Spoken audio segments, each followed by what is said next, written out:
अब शुरू होने जा रहा है देश का सबसे बड़ा मुकदमा, आपकी अदालत, रजत शर्मा के साथ।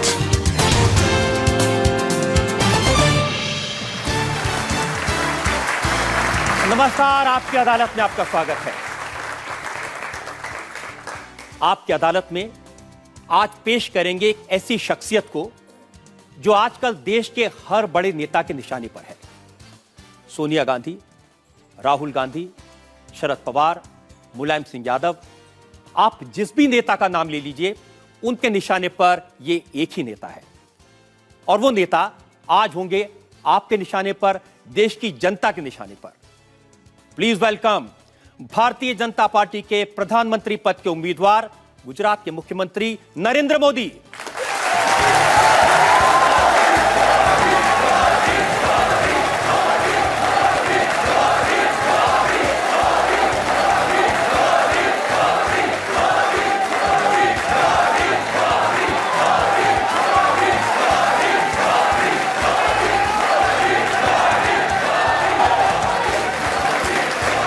और नरेंद्र मोदी पर आज के इस खास मुकदमे के लिए हमारे जज हैं, जेएनयू के प्रोफेसर रह चुके विचारक, थिंकर डॉक्टर पुष्पेश पंत।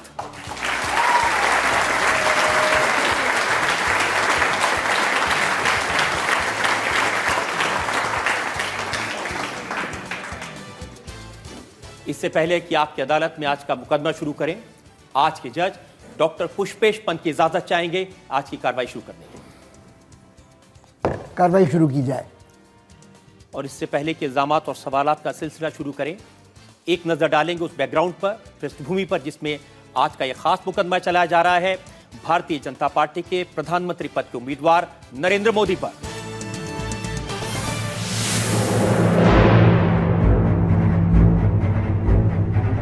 नरेंद्र दामोदर दास मोदी ने बचपन की रातें रेलवे स्टेशन पर चाय बेचते हुए गुजारी थी। आज वही चाय वाला बीजेपी की तरफ से प्रधानमंत्री पद का उम्मीदवार है। एक जमाने में जो नरेंद्र मोदी घर छोड़कर हिमालय की गुफाओं में चला गया था, आज वही नरेंद्र मोदी हर सर्वे, हर ओपिनियन पोल में प्रधानमंत्री पद के सबसे लोकप्रिय दावेदार हैं। जिस नरेंद्र मोदी की आरएसएस में ट्रेनिंग पर्दे के पीछे रहकर काम करने की थी, वही नरेंद्र मोदी आज हर पोस्टर, हर पब्लिसिटी में, हर दीवार पर दिखाई देते हैं। मैं दीप नहीं बुझने दूंगा, मैं देश नहीं मिटने दूंगा। टीवी चैनल्स पर, सोशल मीडिया में, नेशनल प्रेस में नरेंद्र मोदी सबसे ज्यादा चर्चित व्यक्तित्व हैं। 2002 तक जिस व्यक्ति ने न चुनाव लड़ा, न किसी पद पर रहा, वही नरेंद्र मोदी जब गुजरात के मुख्यमंत्री बने तो 3 बार पार्टी को चुनाव जितवाया और अब अपनी पॉपुलैरिटी के दम पर लोकसभा चुनाव में फ्रंट रनर बने हुए हैं। जिस नरेंद्र मोदी को 2 वक्त का खाना जुटाने में दिन रात एक करना पड़ता था, वो नरेंद्र मोदी एक ब्रांड बन गए हैं। इस समय नरेंद्र मोदी देश के सबसे चर्चित और सबसे विवादित नेता हैं। आपकी अदालत में नरेंद्र मोदी अपना मुकदमा खुद लड़ेंगे। तो मुकदमा शुरू होता है। आपकी अदालत में पहला इल्जाम नरेंद्र मोदी पर। आपकी अदालत में बीजेपी के प्रधानमंत्री पद के उम्मीदवार नरेंद्र मोदी पर आरोप है कि इन्होंने पब्लिसिटी करके अपनी हवा बनाई है। मोदी जी, जो देश के बड़े बड़े नेता हैं, सोनिया जी, राहुल जी, चिदंबरम जी, शरद पवार जी, सब परेशान हैं। जहां जाते हैं वो एक ही चीज उनको देखने को मिलती है, एक ही चीज सुनने को मिलती है, अब की बार मोदी सरकार।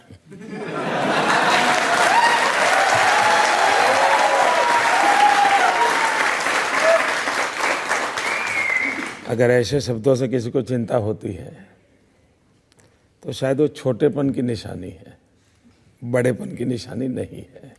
अब मैं आपको बताता हूं सोनिया जी ने क्या कहा। उन्होंने कहा कि देश के कोने कोने में इश्तहारों का जाल बिछाकर एक आदमी को हर मर्ज की दवा और देश के लिए चमत्कारी नेता बनाकर पेश किया जा रहा है। आजकल दिल्ली पर ब्लैक मैजिक वालों का कब्जा है। ब्लैक मैजिक हुआ है, सब गायब हो गया है। सब गायब।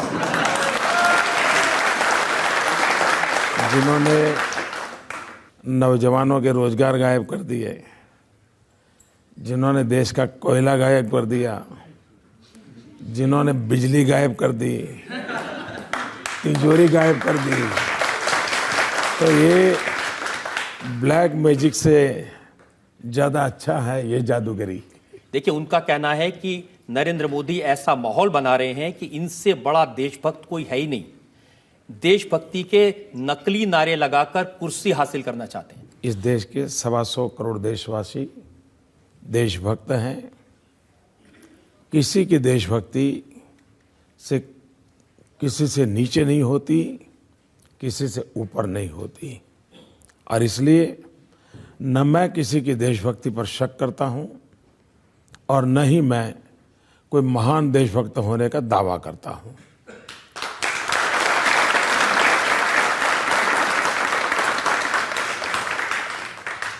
राहुल गांधी का कहना है कि बीजेपी कहती है देश को एक चौकीदार चाहिए।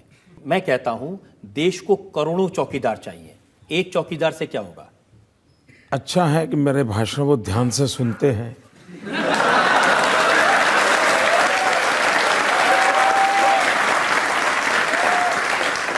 और उन्हें ये मालूम है कि अगर 125 करोड़ चौकीदार होंगे तो कहीं न कहीं अपने काम चल जाएगा।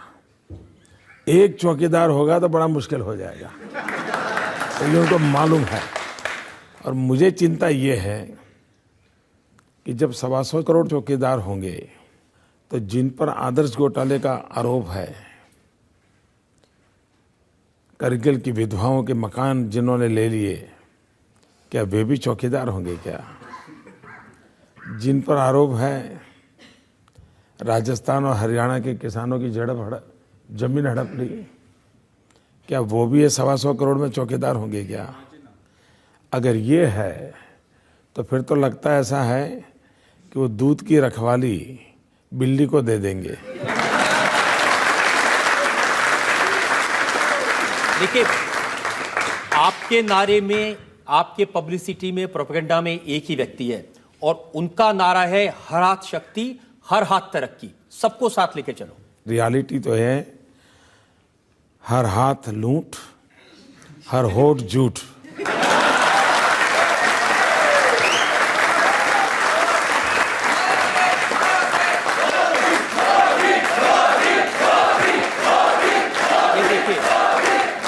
जैसे ये यहाँ लोग मोदी मोदी कर रहे हैं हर जगह। अब नीतीश जी का मैंने भाषण सुन रहा था, वो कह रहे थे ये सब प्रचार है। टीवी खोलिए मोदी, रेडियो खोलिए मोदी सरकार, एफएम बैंड चलाइए इस बार मोदी सरकार, समाचार पत्र देखिए मोदी। वो कह रहे हैं कि ये मोदी ने अपनी हवा क्रिएट कर दी है, कोई लहर नहीं है, ये सिर्फ अपने आप ही कहते हैं, कोई नहीं कहता। एक तो मैं खुद कभी कहता नहीं हूं भाई, आप लोग बोल रहे थे कि मैं बोल रहा था।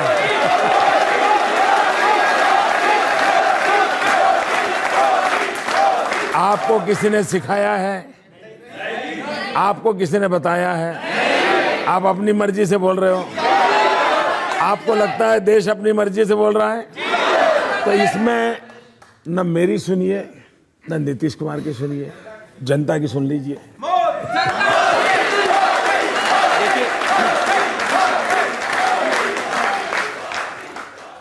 ये जो जनता के मोबाइल फोन है, जो मेरा भी मोबाइल फोन है, इसके ऊपर मैसेज आते हैं। और मैसेज क्या आते हैं ये मैं आपको सुनाता हूं, कैसे हवा बनती है। मैसेज आया, ट्विंकल ट्विंकल लिटिल स्टार, अब की बार मोदी सरकार।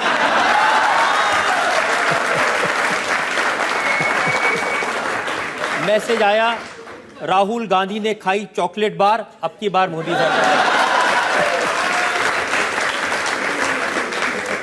फिर मैसेज आया, पराठों के साथ खाओ अचार, अब की बार मोदी सरकार।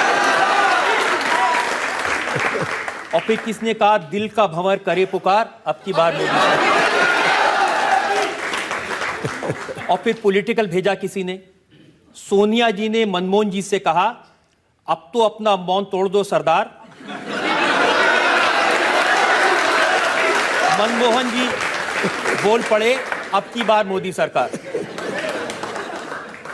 और एक अभी थोड़ी देर पहले मैसेज आया है, भाइयों मत मारो चांटा बार बार, मैं भी कहता हूं।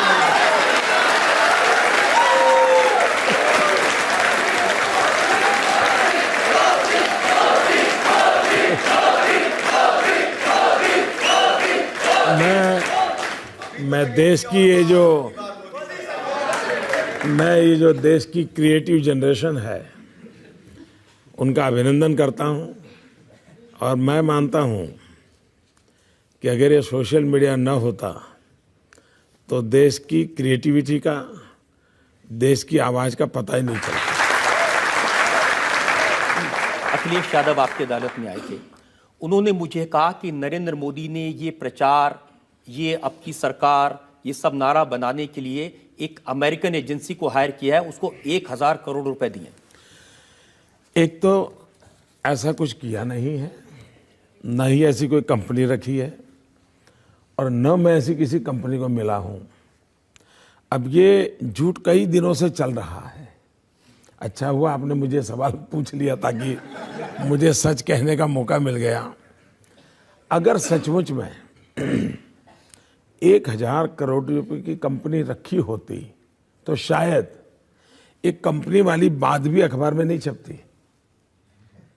क्योंकि उसकी इतनी तो ताकत होती ना कि क्या छपवाना क्या नहीं छपवाना। तो इसका मतलब ये मैं आपको कांग्रेस पार्टी के बड़े नेता आनंद शर्मा, कॉमर्स मिनिस्टर हैं, उन्होंने प्रेस कॉन्फ्रेंस की। उन्होंने कहा कि भारतीय जनता पार्टी और नरेंद्र मोदी की पब्लिसिटी पर 10,000 करोड़ रुपए खर्च किए गए। पहला काम आनंद शर्मा जी ने यह करना चाहिए, इलेक्शन कमीशन को चिट्ठी लिखनी चाहिए। दूसरा, उन्होंने एनफोर्समेंट डिपार्टमेंट होता है भारत सरकार को, उसको लिखना चाहिए कि ये 10,000 करोड़ आए कहाँ से, किसके पास आए, उसकी जांच करो। कम से कम बाकी सब कामों में उनकी सरकार विफल गई है, न उनको कुछ करने का सूझता भी नहीं है। मैं उनको आइडिया देता हूं कि कम से कम ये काम करो। उनकी अभी 30-40 दिन बाकी है, पूरी सरकारी मशीनरी लगा दो और देश के सामने कच्चा चिट्ठा खोल के रख दो। और मैं आनंद शर्मा को निमंत्रण देता हूं कि जितना हो सके उतना जल्दी करो। अच्छा, इलेक्शन कमीशन को आचार संहिता के कारण कोई रुकावट आती हो कि ऐसा कर सकते हैं, मैं इलेक्शन कमीशन को लिख करके देने को तैयार हो कि आनंद शर्मा और सोनिया जी की सरकार जितनी भी मोदी की जांच करनी है तो तत्काल कर ले, मुझे अच्छा लगेगा। लेकिन राहुल गांधी कहते हैं कि मोदी जी ऐसे आदमी हैं, ये गंजों को कंगा बेच सकते हैं। मैं चाय बेचता था, कंगे तो मैंने बेचे नहीं हैं, लेकिन मैं ये कर सकता हूं, ये इन तक पहुंच गया, ये तो मेरी सफलता है। ये मेरी सफलता है। देखिए, ये तो सच है कि 2009 में, जिसका जिक्र राहुल गांधी अपनी पब्लिक मीटिंग्स पे करते हैं, एक गुब्बारा भरा था इंडिया शाइनिंग का, बहुत हवा भर के उड़ाया, वो फूट गया। वो कह रहे हैं कि अब ये 2014 में एक नया गुब्बारा लेके आए हैं और उसमें बहुत हवा भरी है, धड़ाधड़ वो उसे कहते हैं, हवा भरते हैं। और उनका कहना है कि जब चुनाव के नतीजे आएंगे तो ये गुब्बारा भी फूटेगा। 2002 में भी जब गुजरात का चुनाव था, कांग्रेस के मित्र यही कह रहे थे। 2007 में गुजरात का चुनाव हुआ, कांग्रेस के मित्र यही कहते थे। 2012 में गुजरात का चुनाव हुआ, कांग्रेस के मित्र यही कहते थे, और गुब्बारा उनका फूट गया, देश जानता है। तो पहली बार गुजरात में उन्होंने मेरे साथ फ्रेंडली मैच की है, और वो प्राइमरी मैच में बुरी तरह पिट गए हैं। अब वो फाइनल में आए हैं, मैदान में जनता तय कर लेगी।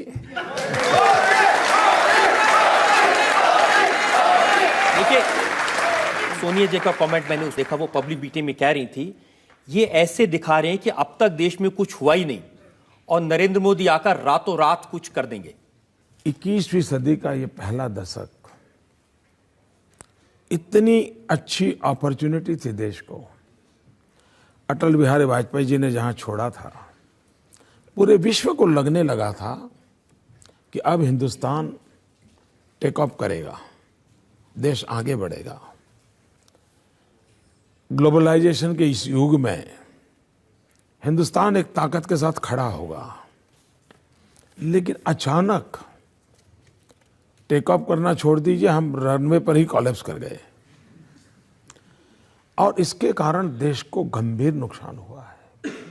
और उस संदर्भ में हम कहते हैं कि जितनी संभावनाएं पड़ी थी, आप मुझे बताइए, आपने ऐसा कोई देश देखा है कि गेहूं विदेश भेजे और चपाती बाहर से मंगवाए?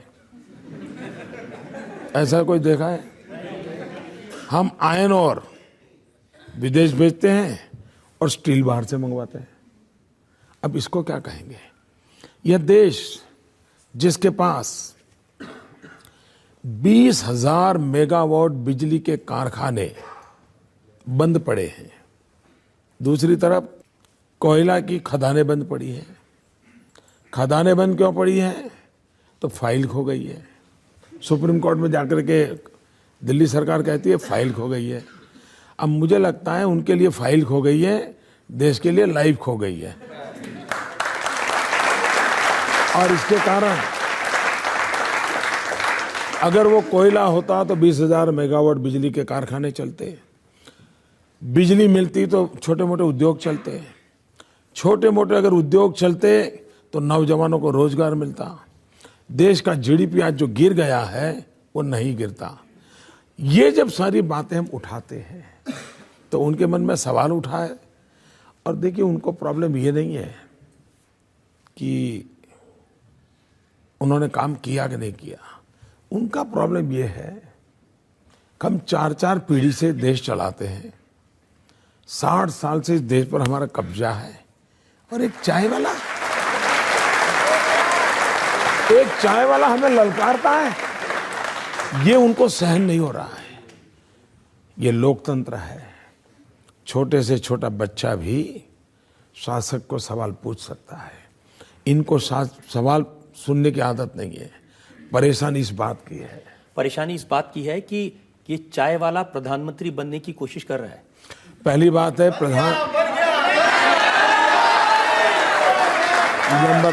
नंबर 1 मेरी जिंदगी का उसूल है, और मैं आज आपकी अदालत के माध्यम से उस बात को जरूर कहना चाहूँगा। मैं वो इंसान हूँ जिसने इस मिनट तक कभी कुछ बनने का सपना नहीं देखा है, और मैं भी नौजवानों को कहता हूँ, कभी भी बनने के सपने मत देखो। अगर सपना देखना है तो कुछ करने का देखो। मैंने कभी भी बनने का सपना नहीं देखा। मैं तो कभी मेरे गांव में अगर थोड़ी पढ़ाई करने का सौभाग्य मिला होता और स्कूल का टीचर भी बन जाता तो मेरी माँ ने जरूर मिठाई बांटी होती। मैं तो उस बैकग्राउंड का हूँ। ये तो लोकतंत्र है, 125 करोड़ देशवासियों के आशीर्वाद हैं जो व्यक्ति का भविष्य तय करते हैं।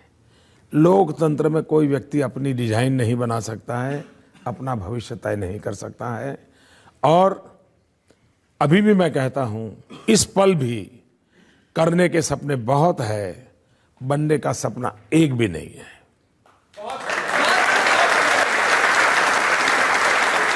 मैं आपकी इस बात से बिल्कुल सहमत हूं कि देश की जनता तय करती है कौन प्रधानमंत्री बनेगा, कौन चुनाव भी जीतेगा, और ये चुनाव के बाद जरूर तय भी हो जाएगा।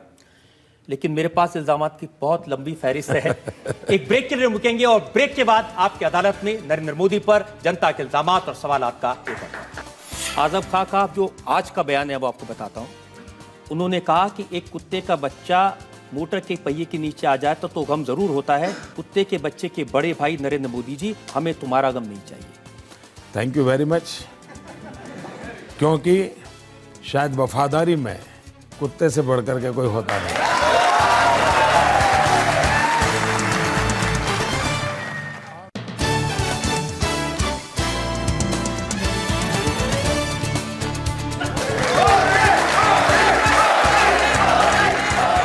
Welcome back. आपकी अदालत में आज हमारे मेहमान हैं भारतीय जनता पार्टी की तरफ से प्रधानमंत्री पद के उम्मीदवार गुजरात के मुख्यमंत्री नरेंद्र मोदी। आपकी अदालत में बीजेपी के प्रधानमंत्री पद के उम्मीदवार नरेंद्र मोदी पर इल्जाम है कि ये देश को बांटने की राजनीति करते हैं। 12 साल से आप पर इल्जाम लग रहे हैं, बहुत लंबी रिसर्च है, लेकिन मैं वो पूछ रहा हूं जो आजकल ताजा ताजा इल्जाम लग रहे हैं आपके ऊपर। राहुल गांधी ने आज ही कहा नरेंद्र मोदी पीएम बनना चाहता है, इसके लिए वो कुछ भी करेगा, वो टुकड़े टुकड़े कर देगा, एक को दूसरे से लड़ा देगा। मैं समझता हूं ये टुकड़े टुकड़े वाला मामला है, ये उत्तर प्रदेश से लाए हैं वो, उन्हीं के पार्टी का ये एमपी का उम्मीदवार है। शायद ये टुकड़े टुकड़े वाला मामला उसी से उन्होंने तो कहा था, इमरान कुरैशी ने तो कहा था कि अगर नरेंद्र मोदी यूपी में आएंगे तो बोटी बोटी काट देंगे। हाँ, वो बोटी बोटी टुकड़े टुकड़े होता है। तो शायद वो उन्हीं के इन्फ्लुएंस में बोलते होंगे। कांग्रेस के इतिहास की तरफ देखें, अब देश को तय करना है कि उनके टैप रिकॉर्डर सुनने हैं कि उनका ट्रैक रिकॉर्ड देखना है। ट्रैक रिकॉर्ड क्या कहता है? इस देश में सबसे पहले शासन किसके हाथ में आया? कांग्रेस के हाथ में। भारत के टुकड़े किसने किए? उन्होंने किए। वंदे मातरम, उसके टुकड़े किसने किए? हमारे देश में जातिवाद का जहर किसने फैलाया? 1857 का स्वातंत्र संग्राम, इस देश का हिंदू और मुसलमान कंधे से कंधा मिलाकर लड़ा था। देश आजाद होते ही ये तनाव, ये बिखराव किसने पैदा किया? और इसलिए जो पाप डिविजिव कांग्रेस है, इतना ही नहीं, वो इतने नीचे गए, देश को कैसे तोड़ा जाता है। जो 2 दिन से डिबेट चल रही है, और मैं फौजियों की इंटरव्यू जब टीवी पे देख रहा था इन दिनों, उनकी पीड़ा में अनुभव करता था। भारत सरकार ने पहली बार फौज में ये पूछा कि आपके यहाँ हिंदू कितने हैं, मुसलमान कितने हैं। ये हमारा सद्भाग्य है कि फौज ने इनकार किया कि फौज में सब हिंदुस्तानी होते हैं या हिंदू और मुसलमान की गिनती नहीं होगी। मना कर दिया। ये जरा अपने गरिबान में देखें, डिविजिव पॉलिटिक्स कौन करता है, देश के टुकड़े कौन कर रहा है। हम तो, जब मैं गुजरात गया, पहली बार राजनीति में टर्मिनोलॉजी शुरू हुई है, जब तो काफी लोग उपयोग करते हैं। मैं गुजरात में एक ही भाषा बोलता था 2001-2 में जब गया। मेरे 5 करोड़ गुजराती, आज भी मुझे सुनते होंगे तो मैं 125 करोड़ हिंदुस्तानी वही से बोलता हूं। ये भाई, डिकना भाई, फलाना भाई, ये पूरी टर्मिनोलॉजी को खत्म करने का मैंने प्रयास किया है। और धीरे धीरे हर एक राज्य के मुखिया अपने राज्य की पूरी पॉपुलेशन बोलते हैं। अब मैं आपको उदाहरण देता हूं। आपने कांग्रेस की काफी धुलाई कर दी। उमर अब्दुल्ला जो मुख्यमंत्री है जम्मू कश्मीर के, उनकी बात आपको बताता हूं, और बड़ा उन्होंने गंभीर चार्ज लगाया। उन्होंने कहा कि नरेंद्र मोदी पंजाब गए, वहां सरदारों की दस्तार कबूल की। अरुणाचल प्रदेश गए, उनकी टोपी कबूल की। असम गए तो उनकी वेशभूषा कबूल की। लेकिन जब इमाम साहब ने टोपी पहनाने की कोशिश की तो लौटा दिया, इनकार कर दिया। मैंने अब तक गांधी जी को ऐसी कोई टोपी पहना हुआ देखा नहीं है। मैंने सरदार वल्लभ भाई पटेल को इस प्रकार की टोपी पहन करके फोटो निकाला हुआ कभी देखा नहीं है। मैंने पंडित नेहरू को भी कभी इस प्रकार की टोपी पहना हुआ देखा नहीं है।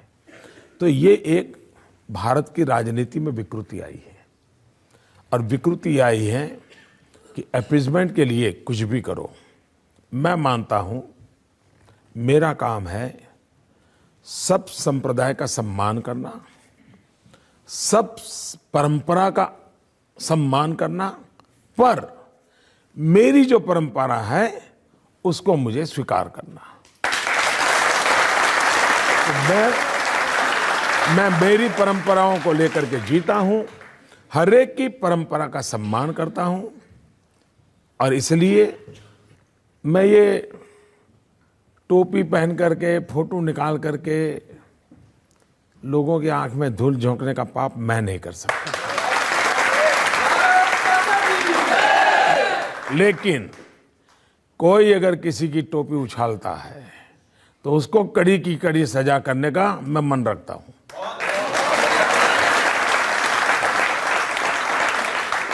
वो टोपी किसी भी संप्रदाय की क्यों ना हो, वो पगड़ी किसी परंपरा की क्यों ना हो, उसको अगर कोई उछालता है तो उछालने वाले पर कड़ी से कड़ी सजा हो, ये जिम्मा शासन में बैठे हुए व्यक्ति का होता है और उसमें मैं प्रतिबद्ध हूं।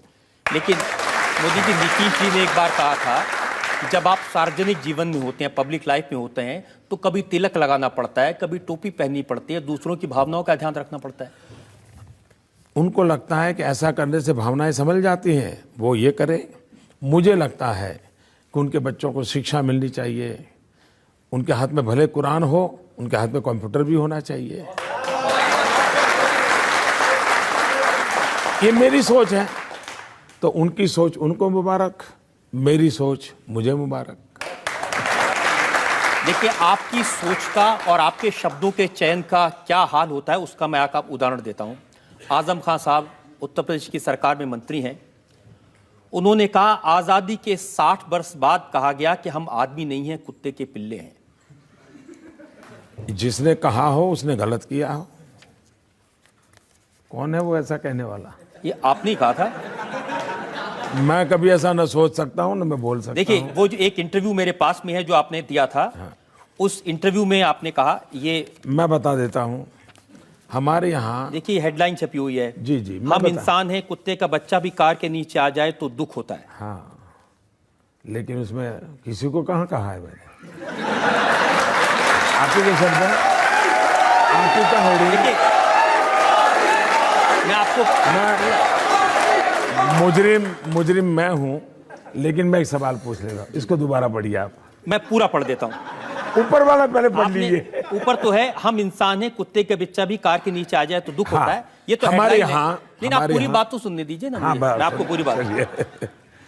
आपसे पूछा गया सवाल 2002 में जो हुआ उस पर आपको अफसोस है, तो आपने कहा भारत का सुप्रीम कोर्ट दुनिया में अच्छी अदालत के तौर पर जाना जाता है। इसकी रिपोर्ट में मुझे पूरी तरह क्लीन चिट दी गई। इससे अलग एक बात, ये कोई भी व्यक्ति जो कार ड्राइव कर रहा हो और हम पीछे बैठे हों, कुत्ते का एक छोटा बच्चा पहिए के नीचे आ जाए तो दुख होगा कि नहीं?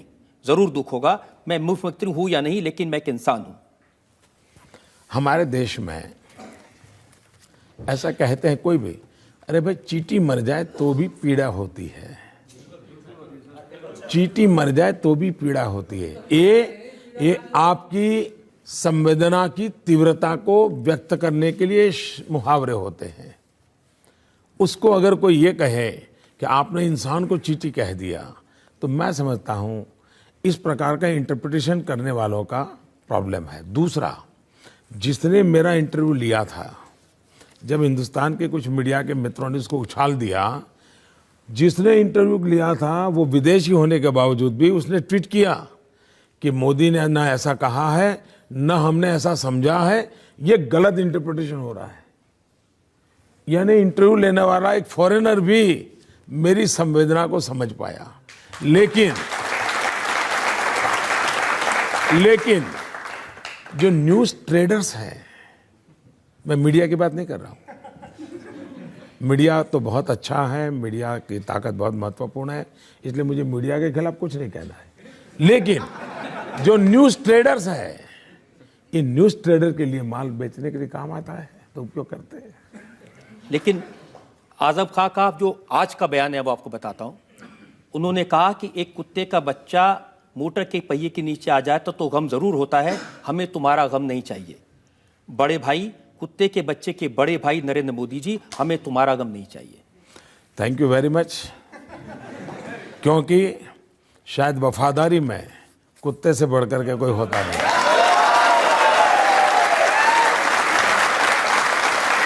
और मुझे गर्व है, मुझे इस बात का गर्व है कि मुझ में इस वफादारी के गुण किसी ने देखे हैं जो मेरे देश के काम आएंगे।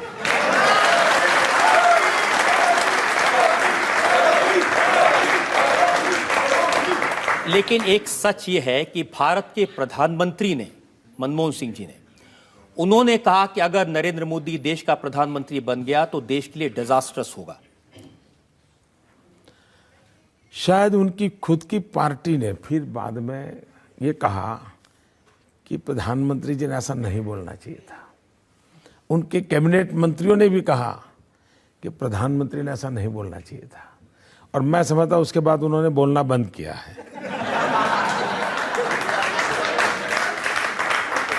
उन्होंने तो लोगों को याद दिलाया था कि अहमदाबाद की सड़कों पर कत्लेआम हुआ जिस आदमी के राज में, उसका अगर प्रधानमंत्री पद मिल गया तो देश के लिए नुकसान हो जाएगा। उनको ये भी याद रहना चाहिए था कि 2002 के सितंबर में अक्षरधाम पर हमला हुआ। मंदिर के अंदर दशकों लोग मारे गए, लेकिन गुजरात पूर्ण शांत रहा। उनको ये भी पता होना चाहिए कि गुजरात में सीरियस बम ब्लास्ट हुए थे, काफ़ी लोग मारे गए थे, अस्पताल में लोग मारे गए थे। उसके बाद भी गुजरात शांत रहा। जहाँ गुजरात में क्रिकेट की मैच पर दंगे होते थे, जहाँ गुजरात में पतंग चगाने में दंगे होते थे, वो गुजरात आज 12 साल हो गया कर्फ्यू किस चीज़ को कहते हैं वहाँ के बच्चों को मालूम नहीं है। ये शांति और आज गुजरात ने जो विकास किया है, प्रगति की है, उसका मूल कारण है गुजरात की शांति, गुजरात की एकता, गुजरात का भाईचारा, गुजरात की सद्भावना। वही हमारी सबसे बड़ी पूंजी है जिसके आधार पर गुजरात आगे बढ़ा है। देश भी अगर देश को आगे बढ़ना है तो शांति, एकता, भाईचारा, सद्भावना, इन गुणों को जितना हम बढ़ावा देंगे, देश को आगे बढ़ाने में एक बहुत बड़ा कैटलिक एजेंट का वो रोल प्ले करेगा। मैं आपकी ये बात मान लेता हूं और आपके विरोधी भी इस बात को मानते हैं कि 12 साल से गुजरात में दंगे नहीं हुए।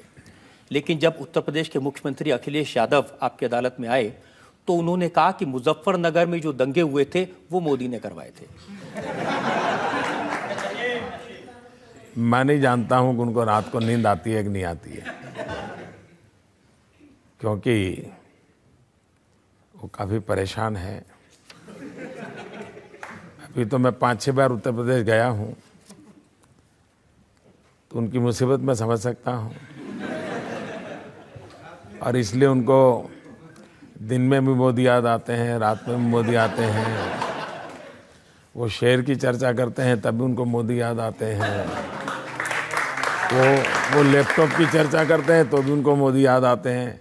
तब उनको वो हर जगह पे मोदी दिखते हैं, तो उनकी कठिनाई है। हम जनता से पूछते हैं जो लोग सवाल पूछना चाहते हैं, एक एक करके। हाँ। सर, मैं सर से जानना चाहती हूँ कि यदि सर की सरकार बनती है तो जो क्रिश्चियन भाई हैं हमारे, क्या उनको ये विश्वास दिला सकते हैं कि उनके चर्च तोड़े नहीं जाएंगे? ऐसा तो कभी हुआ नहीं, कभी सुना नहीं हमने। जलाए नहीं जाएंगे सर? ऐसा न सुना है न कभी हमने नहीं, वो एक आश्वासन चाहते हैं, शायद उनके मन में उनकी सेफ्टी का आश्वासन चाहते हैं सर। मैं आपको बताता हूँ। एक तो ऐसा मैंने कहीं सुना नहीं है, नंबर 1। नंबर 2, गुजरात के अंदर दुनिया की सबसे छोटी माइक्रो माइनॉरिटी है पारसी। उन पारसी का उदवाड़ा में तीर्थ क्षेत्र है। हमारी सरकार आने के बाद और उसको ग्लोबली, और मैंने तो कहा ये रिलीजियस हार्मनी का वर्ल्ड कैपिटल बन सकता है, ऐसा बनाने में मैं लगा हुआ हूं। पारसी का स्थान है और इसलिए भारत के जहन में नहीं है। भारत के हजारों वर्ष का इतिहास देखिए, कभी तलवार लेकर के किसी के धर्म पर आक्रमण नहीं किया है। हमारा देश ऐसा है जो कहता है इसका भगवान, उसका भगवान, उसका भगवान, ये हमारी सोच नहीं है। हमारे देश की सोच है ईश्वर एक है और उसे प्राप्त करने के रास्ते अलग अलग है। Yes sir. और सभी रास्ते ईश्वर के पास ले जाते हैं। और इसलिए कोई ऊंचा है, कोई नीचा है, ये चाहिए या नहीं चाहिए, भारत का संविधान इसके लिए किसी को सहमति नहीं देता है। हमारे यहाँ संप्रदायवाद नहीं चल सकता है। हम धार्मिक लोग हो सकते हैं, सांप्रदायिक जुनून हमारे देश में कतई नहीं चल सकता है। और इसलिए भारतीय जनता पार्टी का ये मोटो रहा है सर्व पंथ समभाव, सभी पंथों के प्रति समभाव होना चाहिए। इसलिए मैं इस देश के सभी नागरिकों को कहता हूं, आप आश्वस्त रहिए। इस जातिवाद का जहर, इस संप्रदाय का जुनून भारत की प्रगति को रोकता है और ये हम नहीं होने देंगे। मोदी जी, आपने क्रिश्चियंस को, पारसियों को भरोसा दिलाया, क्या देश के मुसलमानों को भी ऐसा ही भरोसा दिला सकते हैं? इस देश का कोई भी व्यक्ति, भारत मां का कोई भी लाल, उसको वो सारे अधिकार हैं जो नरेंद्र मोदी को है। किसी को आपसे डरने की जरूरत नहीं है? कुछ लोगों को तो डरना पड़ेगा। देश को लूटने वाले, उनको डरना पड़ेगा। अन्याय करने वालों को डरना पड़ेगा। और मैं ये बात कहने से डरता नहीं हूं।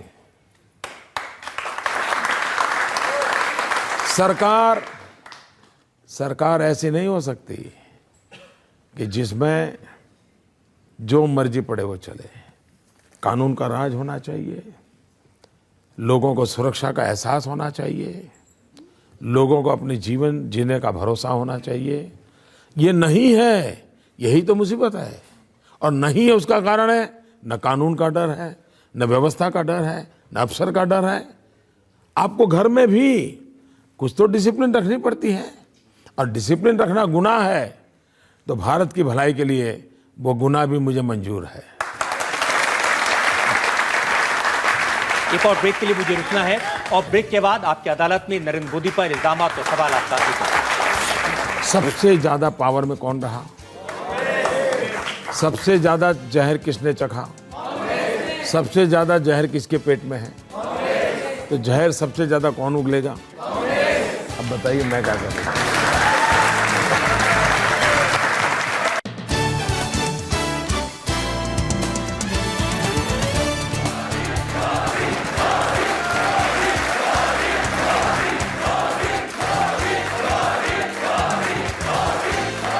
Welcome back. आपकी अदालत में आज हम मुकदमा चला रहे हैं, सवाल पूछ रहे हैं, सफाई मांग रहे हैं नरेंद्र मोदी से।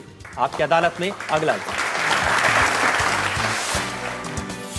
आपकी अदालत में बीजेपी के प्रधानमंत्री पद के उम्मीदवार नरेंद्र मोदी पर आरोप है कि इनके गुजरात के विकास के दावे झूठे हैं।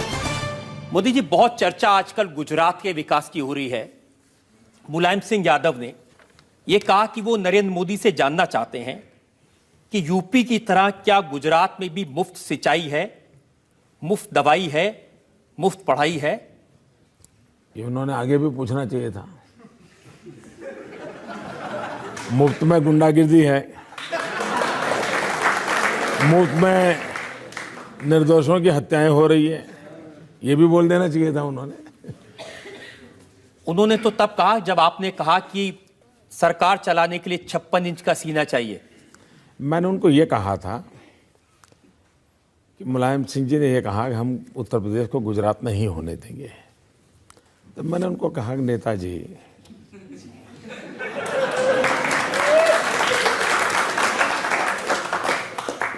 गुजरात बनाने के लिए 56 इंच का सीना लगता है।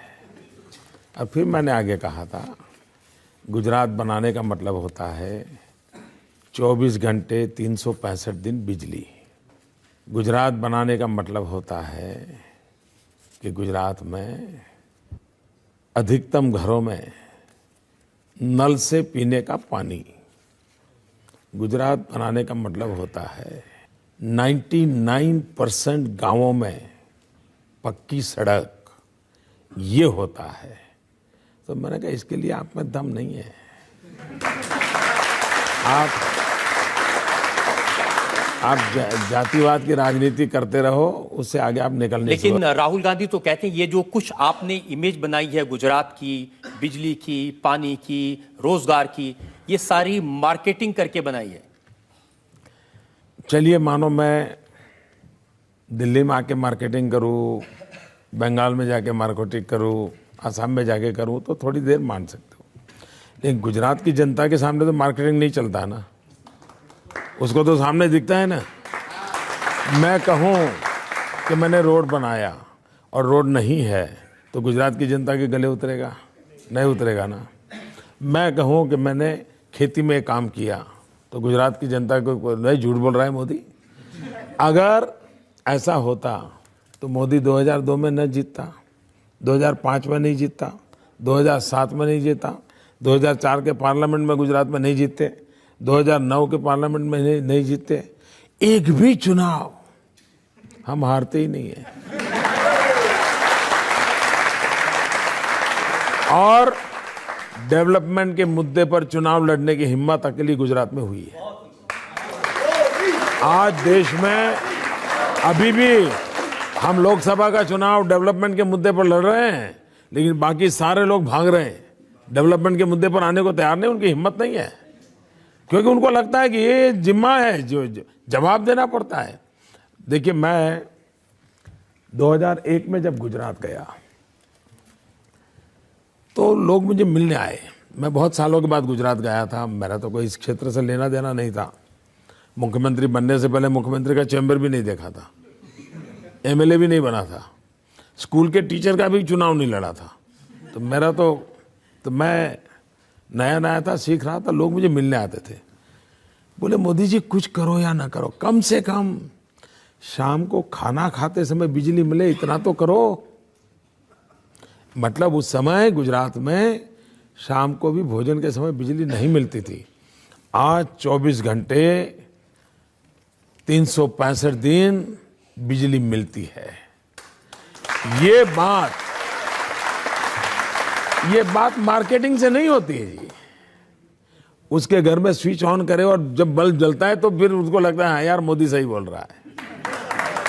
लेकिन ये भी तो सच है कि गुजरात के प्रमोशन के लिए, मार्केटिंग के लिए आप अमिताभ बच्चन को ले आए। ये बात सही है। वो अमिताभ बच्चन जो कांग्रेस के साथ जुड़े थे, वो अमिताभ बच्चन जो समाजवादी पार्टी के साथ जुड़े थे। देखिए मोदी में औरों में फर्क क्या है? फर्क यही है, वो मुलायम सिंह के बहुत निकट रहे, उत्तर प्रदेश के रहे, उत्तर प्रदेश के प्रति उनका प्रेम भी है। लेकिन मुलायम सिंह जी ने उनसे क्या काम लिया? उन्होंने काम लिया यूपी है दम, जुल्म है कम, ये किया। हाँ, उनकी गाड़ी चली नहीं। अमिताभ बच्चन का उपयोग क्या करना चाहिए, इसके लिए समझ चाहिए। मैंने क्या उपयोग किया? मैंने उनको गुजरात की बात बता, वो गुजरात सरकार की बात नहीं बताते, वो कच्छ के रेगिस्तान की बात बताते हैं, हैंडीक्राफ्ट की बात बताते हैं, वहाँ की जीवन शैली की बात बताते हैं। और ये सोच अगर मेरे पास है तो यही तो मेरा काम है कि अमिताभ बच्चन जी से भी, वरना मैं भी उनके बगल में तस्वीर निकलवा करके राजनीति कर लेता, लेकिन मैं वो नहीं करता हूँ। मेरे गुजरात की भलाई के लिए अमिताभ बच्चन जी का जो उपयोग हो सकता है वो करना चाहिए। और अब तक पिछले 5-6 साल से मेरे साथ काम कर रहे हैं, कभी भी न उनकी तरफ से पॉलिटिकल बयान गुजरात का आया होगा, न मेरी तरफ से कभी उनका नाम पॉलिटिकल बयान में आया होगा। ये बिल्कुल संयम हमने बरता है। और दूसरी बात, मैं सार्वजनिक रूप से कहना चाहूँगा, जब ये मैंने उनके सामने प्रपोजल रखी कि मुझे गुजरात का टूरिज्म प्रमोट करना है, आप मेरी मदद कीजिए, उन्होंने कहा मोदी जी मेरी आवाज़, मेरा चेहरा मैं आपको देता हूँ, आप उपयोग कीजिए। फिर हमारे अफसरों ने उनसे बातचीत शुरू करी। उन्होंने कहा नहीं, मैंने मोदी जी को वादा किया मैं एक नया पैसा नहीं लूंगा। और आप जानते हैं एक नया पैसा लेते नहीं जी। गुजरात के टूरिज्म का काम जो अमिताभ जी कर रहे हैं, एक नया पैसा उन्होंने लिया नहीं है। और मैं इसके लिए उनका बहुत बहुत अभिनंदन करता हूं।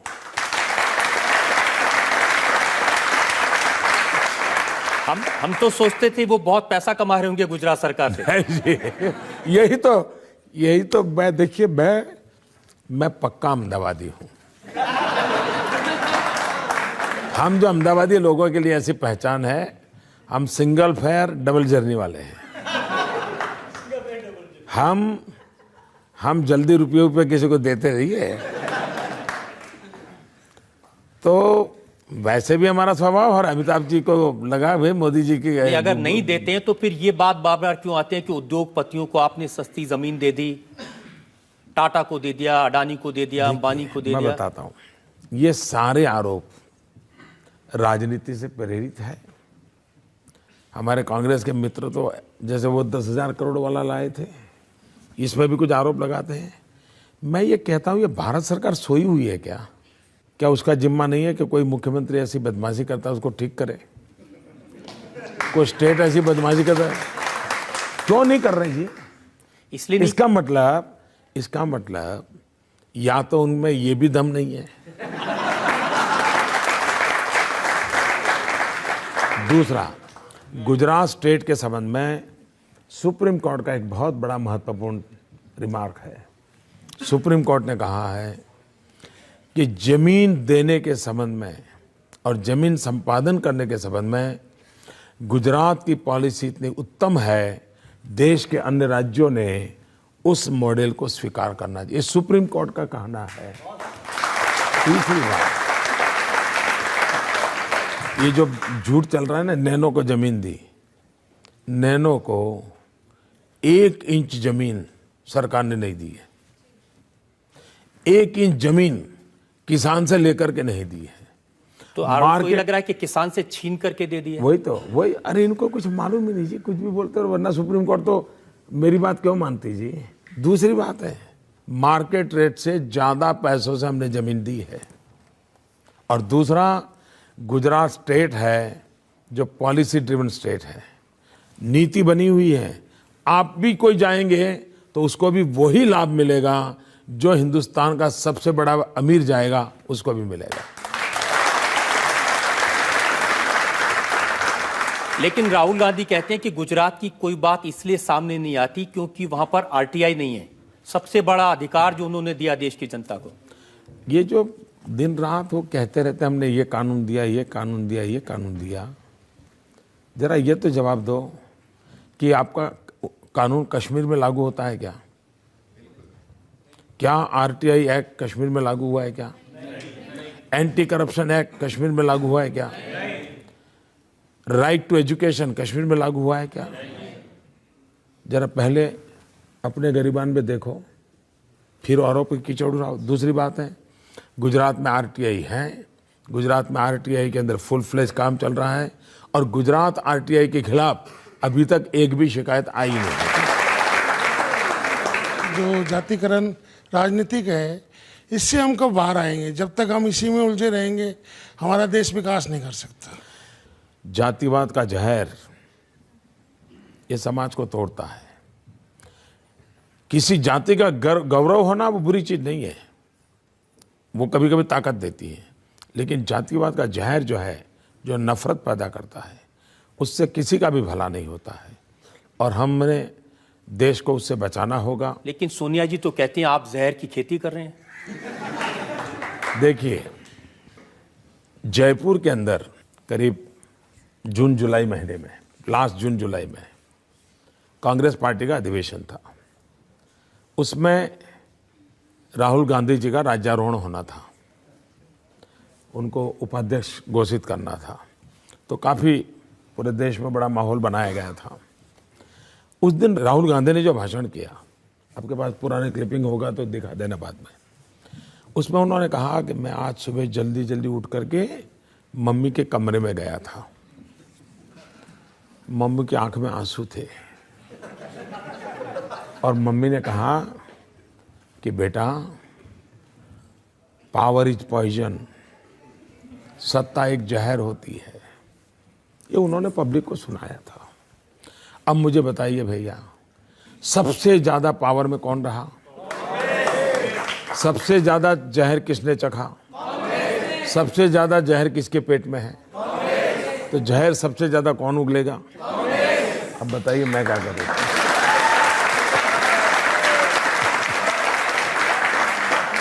देखिए, सच ये है कि अगर आज के इलेक्शन कैंपेन को देखते हैं तो मौलाना मदनी ने एक बड़ी बात कही।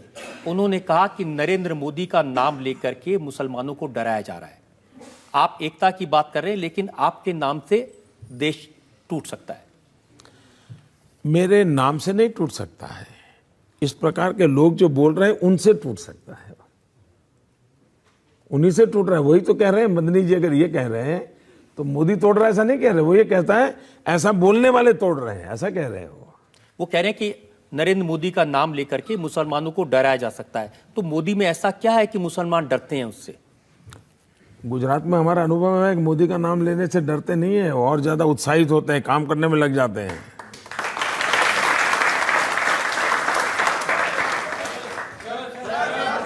श्योर, बिल्कुल, सबको मौका दें, कोशिश करें। सर, मेरा क्वेश्चन ये है कि अमेरिका ने आपके ऊपर प्रतिबंध लगाया था, क्या आप प्रधानमंत्री बनने के बाद अमेरिका जाएंगे?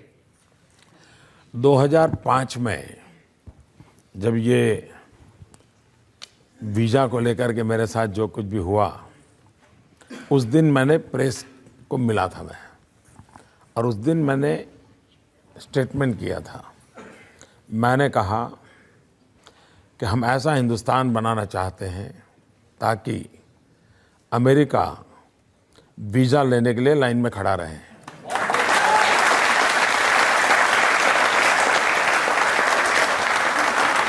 अमेरिका की प्रेसिडेंट नैन्सी पाल आपको एक बार मिलने आई और उनकी छुट्टी हो गई।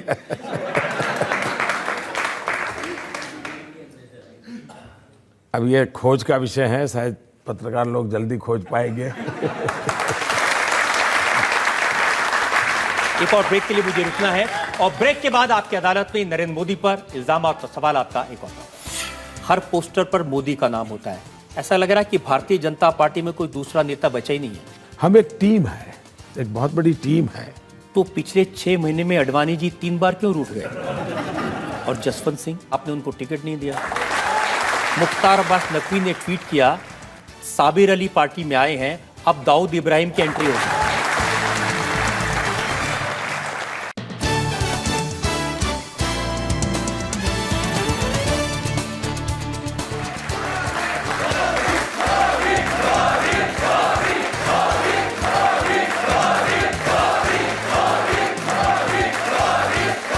Welcome back. आपकी अदालत में आज इल्जामात और सवालात के घेरे में हैं गुजरात के मुख्यमंत्री नरेंद्र मोदी। आपकी अदालत में अगला इल्जाम।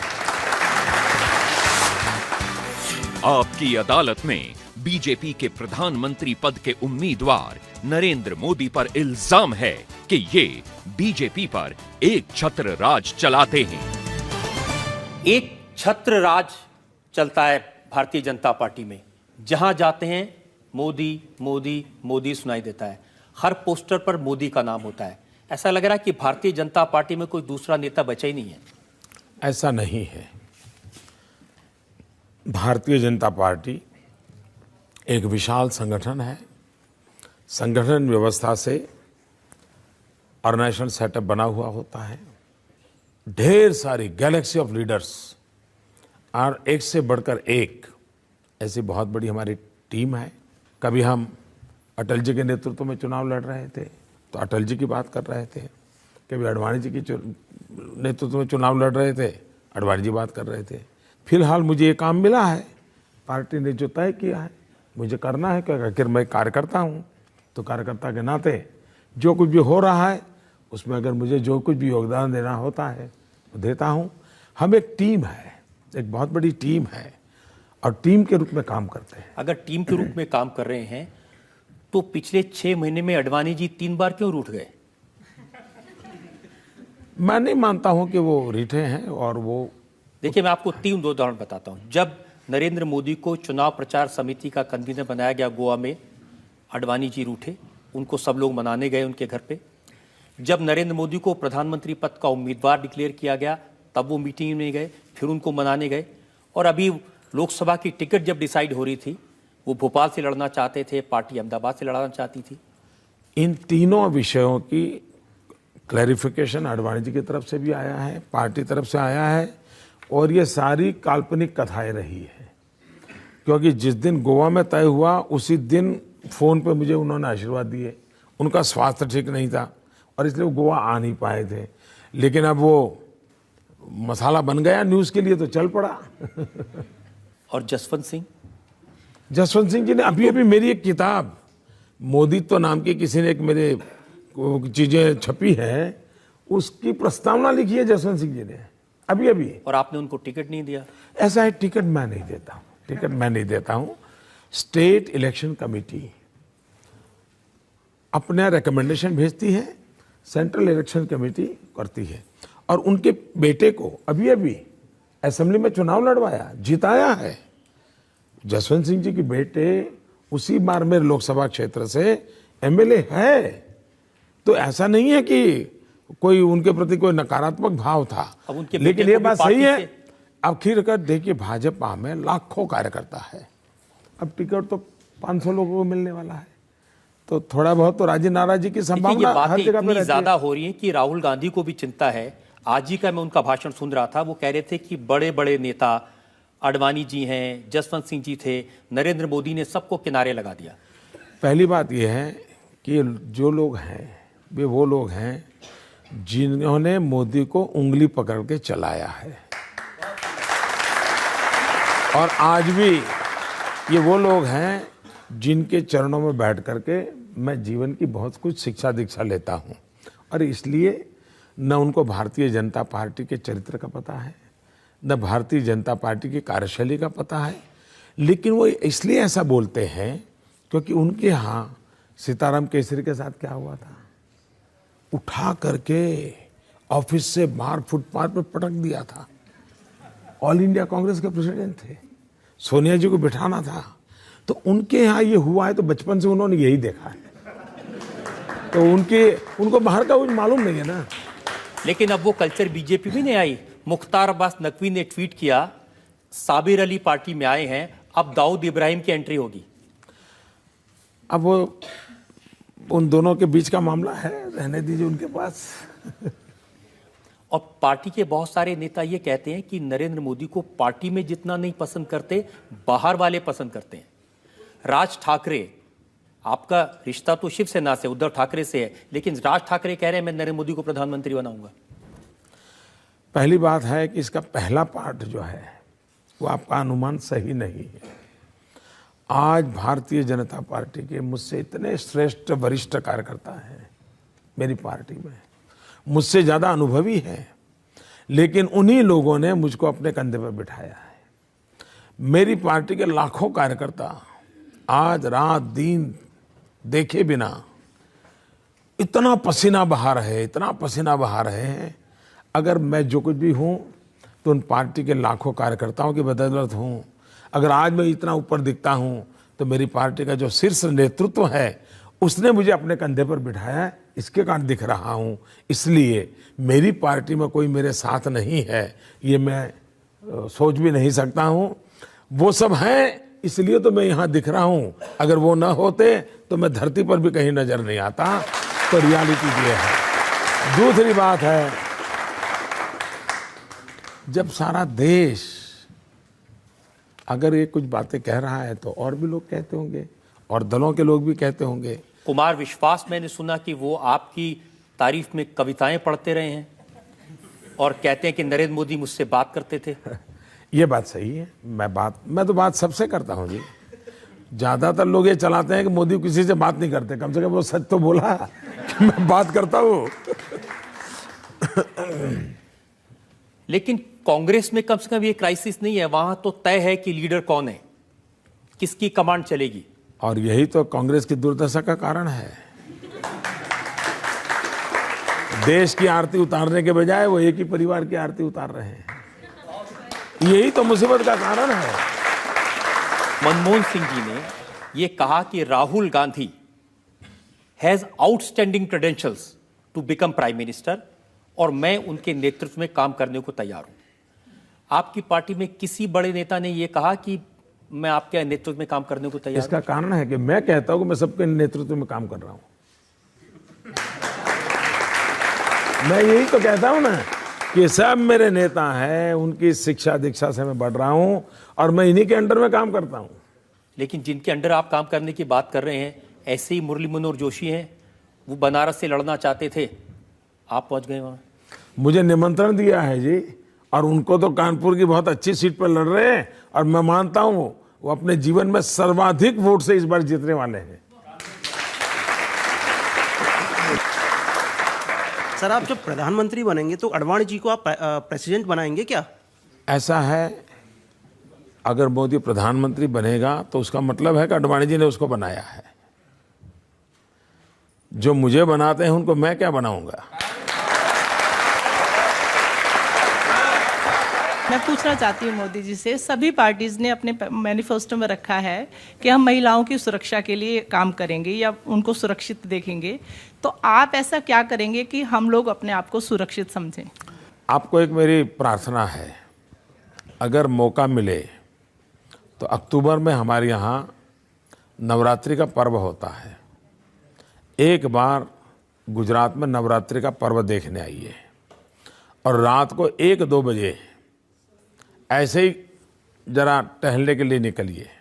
आप देखेंगे जवान बेटियां पूरे गहनों से लदी हुई अकेली स्कूटी पर अंधेरी रात में जाती हुई मिलेगी। तो ये सब संभव है, सब संभव है। आज मुलायम सिंह यादव ने एक स्टेटमेंट दिया है पब्लिक मीटिंग में। उन्होंने कहा कि जो लड़के बलात्कार करते हैं ये छोटा मोटा अपराध है और बलात्कार करने वालों को फांसी की सजा देना ठीक नहीं है, और मैं अगर प्रधानमंत्री बना तो मैं इस कानून को बदलूंगा। अगर आप ऐसी चीजें इकट्ठी करोगे तो जब मुंबई में इतना बड़ा आतंकवादी आक्रमण हुआ तो कांग्रेस के वहाँ के गृह मंत्री ने बयान दिया था, ऐसी छोटी मोटी घटनाएं होती रहती है। ये माइंडसेट है ना, वही देश के लिए बहुत बड़ा संकट है।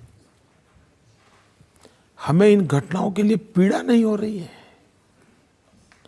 ठीक है, उसको सुधार करने में शायद समाज को शिक्षित करना, संस्कार, बहुत चीजें जरूरत लगेगी, लेकिन हम कैसे इनसेंसिटिव हो सकते हैं?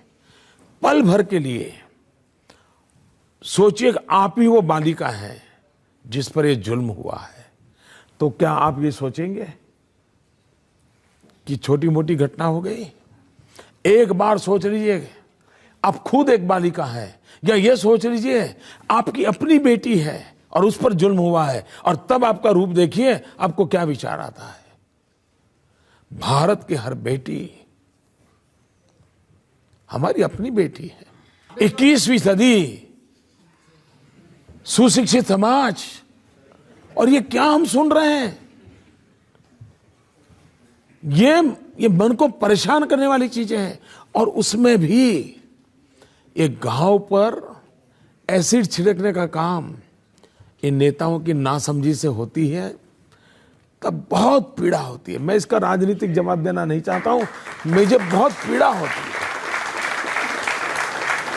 मैं कोई पॉलिटिकल स्कोर नहीं चाहता इसमें।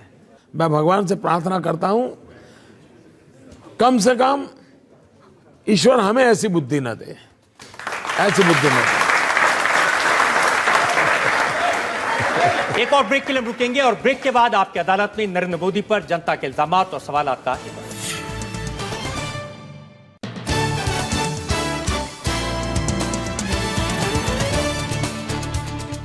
Welcome back. आपकी अदालत में आज हमारे मेहमान हैं भारतीय जनता पार्टी की तरफ से प्रधानमंत्री पद के उम्मीदवार नरेंद्र मोदी। हम जनता से पूछते हैं जो लोग सवाल पूछना चाहते हैं, एक एक करके। सर, बिना रुके बिना थके आप 2 महीने से कंटिन्यू भाग रहे हैं, ये मोटिवेशन कहां से मिलता है सर? एक तो इसको मैं 15 सितंबर से शुरू किया था, अभी चल रहा है अप्रैल। जी तो मेरे हिसाब से करीब 6-7 महीने हो गए। जी।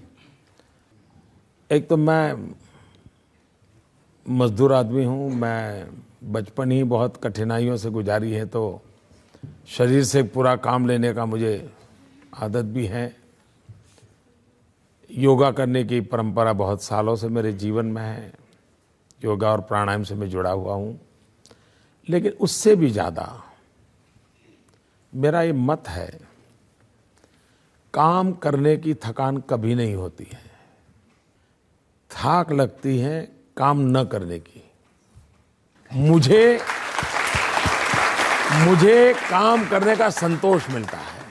और तीसरी बात है, जनता जनार्दन के आशीर्वाद, ये इतनी बड़ी ताकत होती है, वो आपको दौड़ाती रहती है। जनता का प्रेम आपको सोने नहीं देता है, लेकिन कमिटमेंट होना चाहिए। अगर कमिटमेंट है तो बहुत तेजी से कनेक्ट होते हो, और अगर तेजी से कनेक्ट होते हो तो आप चीज़ों को कन्वर्ट भी कर लेते हो।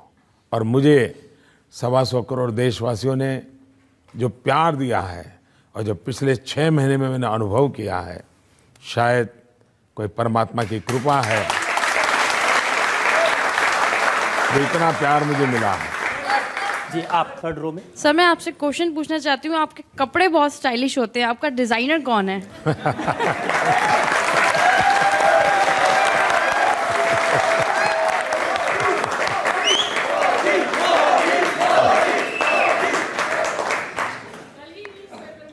देखिए, ऐसा है कि मैं अब इस ऐसी जगह पे पहुंचा हूं तो भांति भांति की बातें होती हैं, लेकिन मैं रियलिटी बताऊं, मैं बहुत छोटी आयु में घर छोड़ दिया, तो एक छोटे से झोले में ही मेरा सामान रहता था। मैं करीब 40-45 साल से परिव्राजक के नाते घूम रहा हूं, और करीब 40 साल मैंने भिक्षा मांग करके खाया है। मैं लोगों के घर में भिक्षा मांग करके खाता था। अब मेरा सामान कम रहे और कपड़े खुद धोता था, तो कपड़े धोने में ज़्यादा तकलीफ नहीं हो, तो मैंने क्या किया, मेरा एक कुर्ता था लंबी स्लीव वाला, तो मुझे लगा कि ये जगह ज़्यादा लेता है, धोने में मेरा टाइम जाता है और बैग में, तो मैंने खुद ने काट दिया और उसमें से मेरा हाफ स्लीव बन गया। और ये कई 25-30 साल से मैं ऐसे ही कपड़े पहनता हूँ। दूसरी बात है, ये बात सही है कि मुझे ढंग से रहना, साफ सुथरा रहना, थोड़ी कलर कॉम्बिनेशन की ईश्वर ने कमाल दी है, तो मैं अपने तरीके से कर रहा हूँ। लेकिन चूंकि परमात्मा ने मुझे कुछ दिया है, हर चीज में मैं ठीक फिट बैठ जाता हूँ।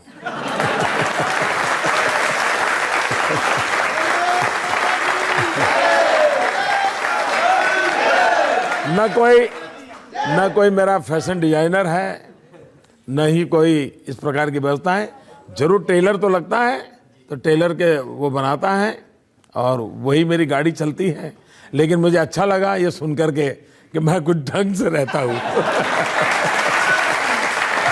कोई जानता नहीं था जी आपके जीवन के बारे में, अभी थोड़े दिन पहले पता चला आप स्टेशन पर चाय बेचते थे। ये बात सही है कि मैं खुद इन चीज़ों को ज़्यादा बताता नहीं हूँ। गुजरात में लोगों को काफ़ी पता है, गुजरात में कोई नया नहीं है। लेकिन अब जरा गुजरात के बाहर मेरी बातें बहुत हो रही, तो फिर अपने आप, और आजकल तो मीडिया इतना वाइब्रेंट है कि हमारे जेब से अगर कोई चीज़ गिर भी जाए तो अखबार में तस्वीर आ जाती है। तो पता चला फिर क्या हुआ कि एक दिन मैं यहाँ दिल्ली में आया था, शायद अक्टूबर महीने में यहाँ की रैली थी। उसी दिन कांग्रेस के लोगों ने बड़ी अनाप शनाप गालियाँ भी दी थी, मोदी तो अमेरिका का एजेंट है, टिकना है अमीरों के वगैरह वगैरह। मुझे बड़ी पीड़ा हो रही थी, मुझे लगा ये इस प्रकार की भाषा है तो एक बार मुझे कहना पड़ेगा। मैं जीवन में पहली बार यहाँ दिल्ली में ही, वहाँ रोहिणी में जब मेरा एक रैली हुई थी, मैंने कहा मुझे क्या ये बोल रहे हो लोग, इन्हें पता है हम कौन है। मैंने कहा मैं बचपन में रेल के डिब्बे में चाय बेच करके बड़ा हुआ हूँ और आप मुझ पर ऐसे इल्जाम लगाते हो। उसमें से एक बात निकल पड़ी। बाकी तो अब बहुत सी बातें होती है, हर चीज़ें कहाँ बताने जाएंगे। अब जैसे मैं बता देता हूँ, बचपन में आप इतने शरारती थे कि तालाब में से मगरमच्छ का बच्चा उठा के घर ले आए। मैं शरारती कम, साहसिक ज्यादा था।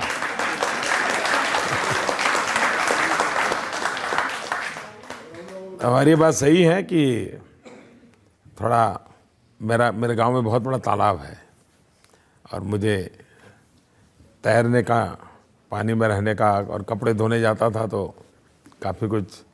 तो एक दिन ले आया, फिर स्कूल ले गया तो हमारे टीचर वगैरह बड़े परेशान हो गए। लेकिन कुछ आश्चर्य नहीं लगता कि जो चाय बेचता था स्टेशन पे, जो घर छोड़ के भिक्षा मांग के खाना खाता था, आज वो नरेंद्र मोदी ब्रांड बन गया। उसके नाम से कॉमिक बिकते हैं, साड़ियाँ बिकती हैं, चिप्स बिकते हैं, हर तरह की चीज़ नरेंद्र मोदी के नाम से बिकती है। आश्चर्य तो है, मुझे जरूर आश्चर्य है, आपकी बात से मैं सहमत हूँ, क्योंकि मेरा जो बैकग्राउंड है आज भी मेरा आप जब आश्चर्य होगा, मैं एक देश के समृद्ध राज्य का मुख्यमंत्री हूँ, लेकिन मेरी माँ आज भी 8 बाय 8 के कमरे में रहती है। इसलिए मेरे लिए तो आश्चर्य है ही। मेरा कोई बैकग्राउंड नहीं है, मेरे जीवन में कैसे आया मुझे बड़ा अजूबा लग रहा है कि ये कहाँ से हुआ है, कैसे हुआ है, पता नहीं। जनता की क्या इच्छा है या नियति क्या इच्छा है, मैं खुद ही सोच नहीं सकता हूँ। और मुझे भी कोई अगर देश के लोग सुनते हैं, कोई गाइड करे कि ऐसा मेरे जीवन में कैसे आया होगा, तो मैं भी समझना चाहूँगा। 2002 के घटनाओं के बाद पूरा भारतीय मीडिया, विदेशी मीडिया, यहाँ के राजनीतिक दल आपके पीछे हंटर लेके पड़ गए। आपको शक्ति कहाँ से मिली ये सब सहन करने की? बहुत कठिन था ये दौर, शक्ति आपने कहाँ से? अगर आप सत्य के सहारे जीते हैं तो फिर जुल्म सहने की बहुत बड़ी ताकत मिल जाती है।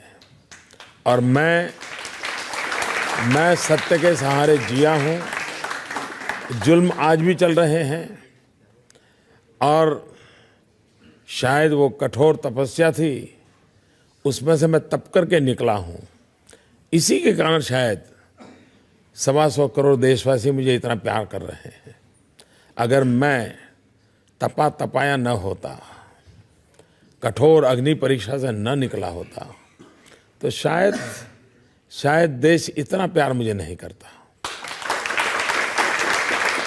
आप कह रहे हैं कि आपने सत्य के साथ रहे, शक्ति भी आप में थी, तो फिर आज आपकी अदालत में आपने इन घटनाओं पर बात की है, इसके पहले आपने बात क्यों नहीं की? पहली बात यह है कि मुझे जब जहां भी जिसने भी पूछा, मैंने हर सवाल का जवाब दिया है, हर सवाल का। लेकिन मैं अनुभव करता हूं कि कुछ लोगों को सवाल का जवाब नहीं चाहिए, उन्हें तो वो जो चाहते हैं वो ही वाक्य चाहिए।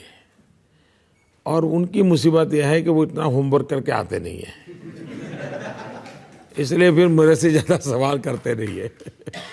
वो तो एक ही बात चाहते हैं कि नरेंद्र मोदी माफी मांग लें। मैं तो दिन रात, हर पल, हर कदम, मैं सुबह उठता हूं तो भी पृथ्वी माता की माफी मांग करके पैर रखता हूं जी। मैं कौन होता हूं? मैं तो एक बालक हूं जी, ये दिव्य सृष्टि का। मोदी जी, आज हमने आपसे हर तरह के सवाल पूछे, वो सवाल जो हमेशा लोग आपसे पूछना चाहते हैं, जनता आपसे पूछना चाहती है, और आपने हर सवाल का बड़ी बेबाकी से जवाब दिया, किसी को टालने की कोशिश नहीं की। हम एक ब्रेक के रुकेंगे और ब्रेक के बाद सुनेंगे आपकी अदालत में आज के जज डॉक्टर पुष्पेश पंत का फैसला आज के मुकदमे पर।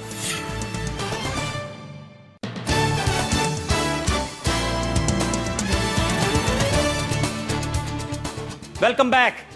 आपकी अदालत में आज हमने मुकदमा चलाया भारतीय जनता पार्टी की तरफ से प्रधानमंत्री पद के उम्मीदवार नरेंद्र मोदी पर।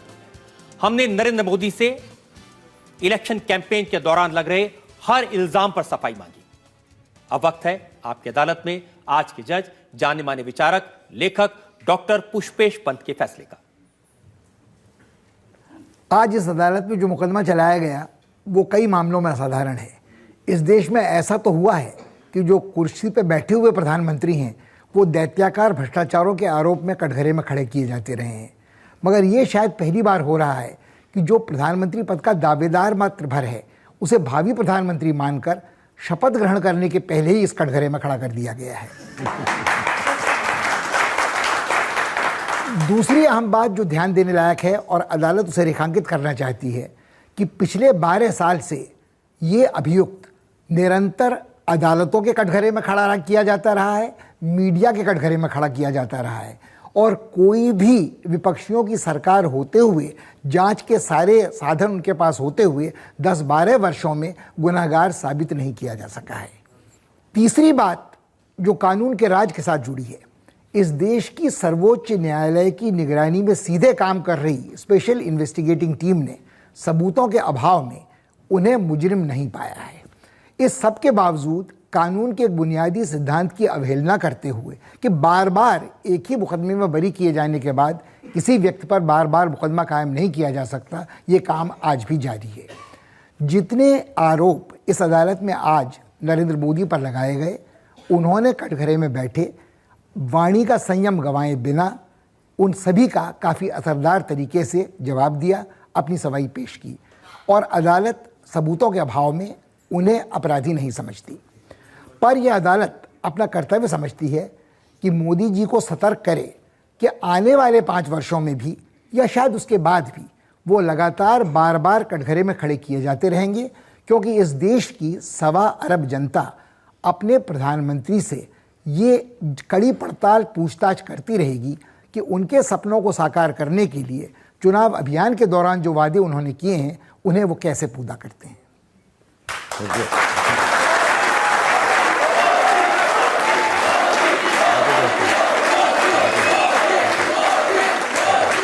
नरेंद्र मोदी को देश की सर्वोच्च अदालत ने बरी किया, आपकी अदालत में आज के जज ने बरी किया, लेकिन जनता की अदालत में उनका मुकदमा अभी बाकी है। देश भर में लोकसभा का चुनाव है, असली फैसला जनता जनार्दन को करना है। आप मालिक हैं इस देश के, आपको तय करना है कि नरेंद्र मोदी की बातों में कितनी सच्चाई है।